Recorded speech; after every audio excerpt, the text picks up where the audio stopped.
السلام علیکم ناظرین، میں ہوں سید باسط علی۔ ایک بڑا افسوسناک واقعہ، فیصل آباد کی ایک عورت جو کہ دعویٰ کیا، جس نے استغفر اللہ، اللہ اسے برباد کرے، کہ میں نبوت کا اس نے اپنا دعویٰ کیا۔ اس پر پہلے تو بے شمار لعنت۔ میرے ساتھ خاتون موجود ہیں، یہ بتائیں گی کہ یہ سب کیا ہوا، کیسے ہوا۔ السلام علیکم جی۔ وعلیکم السلام۔ کیا حال ہے؟ شکر الحمدللہ، آپ سنائیں۔ میں ٹھیک ٹھاک۔ آپ مجھے ایک بات بتائیں کہ آپ ایک خاتون ہیں، کیا کہتی ہیں کہ ایک عورت، پہلی بار میرے خیال میں یہ ہم نے دیکھا کہ عورت نبوت کا دعویٰ کر رہی ہے، اللہ اس کا بیڑا غرق کرے۔ ہاں جی، اللہ بیڑا غرق کرے ایسی عورتوں کا۔ ایسے انہوں نے بہت غلط کام کیا، ایسے نہیں کرنا چاہیے ان کو۔ یہ تو غلط بات ہے کہ نبوت کا دعویٰ کیا، یہ تو غلط بات کی انہوں نے۔ ہمارے تو آخری نبی ہیں جو وہ ہمارے ساتھ تھی، وہی ہم آخری نبی تھے، یہ نہیں، یہ غلط بات کہی۔ عورت تو کر ہی نہیں سکتی نبوت کا دعویٰ، یہ تو بہت غلط ہے۔ ان کو بہت گہری سزا کڑی سزا دینی چاہیے ان لوگوں کو۔ آپ کیا کہتے ہیں، اس کو کیا سزا ہونی چاہیے؟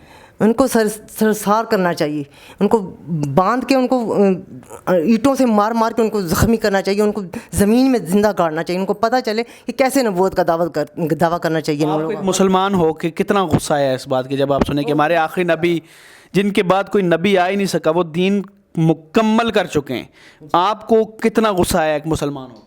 بہت زیادہ غصہ ہے، حد سے زیادہ۔ میرے بس میں ہوتا تو میں اس کو ایسی سزا دیتی کہ عبرت ناک سزا ہوتی، تاکہ پتہ چلتا ان کو کہ آگے سے کوئی ایسی حرکت نہ کر پاتے، کہ دوبارہ اس طرح کا کام نہ کر پاتے، نبوت کا دعویٰ نہ کر پاتے۔ آپ کو کیا لگتا ہے کہ یہ جو سارا چکر ہے، کیا یہ بیرونی سازش بھی ہو سکتی ہے ہمارے اسلام کو بدنام کرنے کی، یا کچھ ایسا کہ یار ان کے دین میں تو یہ چیزیں ہوتی ہیں، کوئی بیرونی سازش بھی ہو سکتی ہے؟ بالکل ہو سکتی ہے، کوئی بڑی بات نہیں۔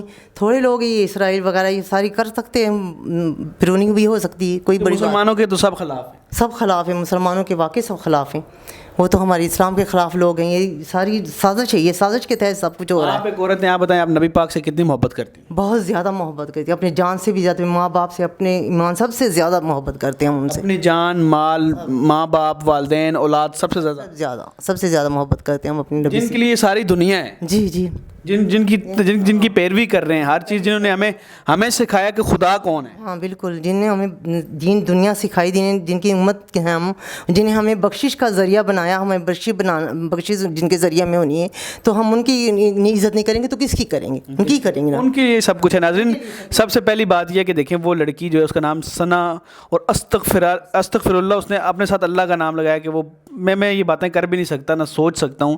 پہلے تو اس پر نہ میری طرف سے، نہ آپ ان کی طرف سے، پورے جتنے مسلمانوں کی طرف سے اس پہ لعنت ہو، اور بے شمار لعنت ہے اس پہ۔ اور دیکھیں کیسے وہ دعویٰ کر رہی ہے بیٹھ کے، اور اس کہہ رہی ہے میں شہید ہو جاؤں گی، بے شک مجھے مار دیا جائے۔ یہ ہے سازش۔ اس کے بدلے میں کیا پتہ اسے اتنا پیسہ ملا ہو، کس ملک سے کیا ملا ہو، وہ جان کی بھی پرواہ نہ کی ہو، یا پھر وہ پاگل ہے، یا کہ پاگل تو نہیں ہے، اس طرح باتیں کر رہی ہے، سازش کے تحت ہی ہوتا ہے یہ چیزیں۔ اسلام پاگل ہوتی کوئی اور چیز کر لیتی، نبوت کا دعویٰ کیسے کر سکتی ہے وہ؟ تو یہ ذمہ داری صرف پاکستان میں ایک جماعت کی نہیں ہے کہ اس بات پہ آواز اٹھانا، یہ ہر مسلمان کا فرض ہے۔ وہ لوگ جو پاکستانی ٹی وی پہ بیٹھے ہوتے ہیں، وہ لوگ جو سیاستدان ہیں، عمران خان، جو بڑے بڑے ملک کی ترقی کی بات کرتے ہیں، آج سامنے آئیں، اس بات پہ دھرنا دیں۔ نبی سے بڑھ کے تو کوئی بھی نہیں ہے نا، نہ آپ کی سیاست ہے، نہ آپ کا کچھ ہے۔ خان صاحب ہیں، نواز شریف ہے، یا جو کوئی بھی ہے لیڈر ہے اس پاکستان میں، وہ باہر آئے اور اس پہ پورا ملک میں ایک دفعہ جلسے کر کے پیغام دے پوری دنیا کو کہ ہمارے نبی، کیونکہ نبی کے ساتھ لوگوں نے جنگیں کی ہیں، تو سوچیں ان جنگوں میں کیسے ان صحابہ ان کے ساتھ لڑتے تھے۔ جی بالکل، ہاں جی، جان کے ساتھ رہتے تھے وہ، وہاں پہ دل و جان سے لڑتے تھے۔ اب یہ جو سیاستدان ہیں ہمارے، ان کو آنا چاہیے سامنے، بڑے بڑے جلسے کرنے چاہیے، اور دنیا کو پیغام دینا چاہیے کہ اس طرح کی حرکت کی کسی نے تو اس کا انجام موت ہے۔ موت ہے، بالکل اس طرح کرنا چاہیے۔ اپنے لیے تو یہ لوگ بہت کھڑے ہو جاتے ہیں نا اپنے سیٹ حاصل کرنے کے لیے، مگر اس کے لیے بھی کھڑے ہونا چاہیے، ان سب کو کھڑے ہو جائیں، یہ کرنا چاہیے، جلسے وغیرہ کرنے چاہیے، تاکہ اس عورت کو کڑی سے کڑی سزا ملے، آگے سے کوئی ایسا حرکت کر نہ سکے دوبارہ۔ کوئی سزا کے علاوہ دنیا کو پیغام ملے نا، چاہیے، بالکل پیغام یہ عورت کا دنیا کو پیغام لگے۔ یہ تو بات ہے گستاخ نبی کی ایک ہی سزا، سر تن سے جدا۔ یہ تو اس میں دوسرا کوئی فرق وہ ہے ہی نہیں کہ جو نبی کا گستاخ ہے، ان کا گستاخ، اس نے تو اس سے بھی بڑی حرکت کی ہے، نبوت کا تھا، ان کے مقابلے پہ کھڑی استغفر اللہ باتیں کیا کہتی تھی، میرے بھائی ہیں تو حضرت ابراہیم والد، استغفر اللہ ایسی باتیں کر رہی تھی۔ لعنت ہو اس عورت پہ۔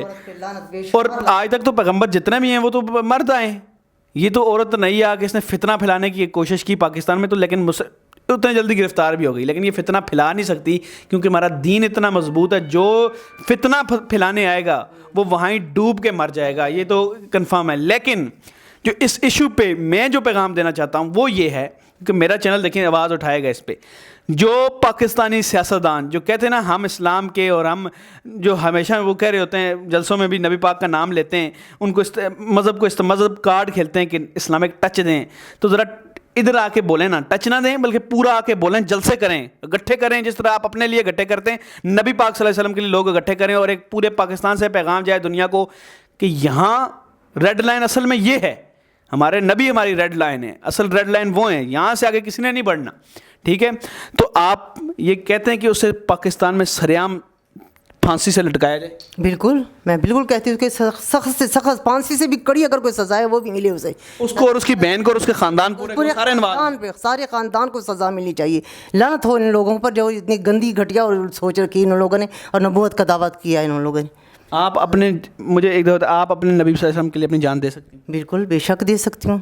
یہ ہوتی ہے اصل ہمارے مسلمانوں کی یہ پاور ہے کہ ہم اپنے نبی پاک صلی اللہ علیہ وسلم پر جان بھی قربان کر سکتے ہیں. اس کے ساتھ ناظرین، اس امید، اس یقین کے ساتھ کہ ہم مسلمان سب اکٹھے ہیں، ایسے موقع پر اگر لڑنا پڑے لڑیں گے، مرنا پڑے مریں گے، خالی باتیں نہیں کریں گے. اور سیاستدانوں کو پھر پیغام ہے کہ آپ اگر پاکستانی ہونے کا آپ کو زیادہ وہ ہے کہ جو لا الہ پہ ہمارا پاکستان بنا ہے، تو آئیں، اب نکلیں، پتہ چلے کہ آپ بڑے سیاستدان ہیں. آپ پتہ چلتا ہے کہ آپ نبی کے لیے کھڑے ہوتے ہیں، صرف اپنے لیے، اپنے مفاد کی جنگ نہیں، اپنے اسلام کے لیے لڑیں. خدا حافظ.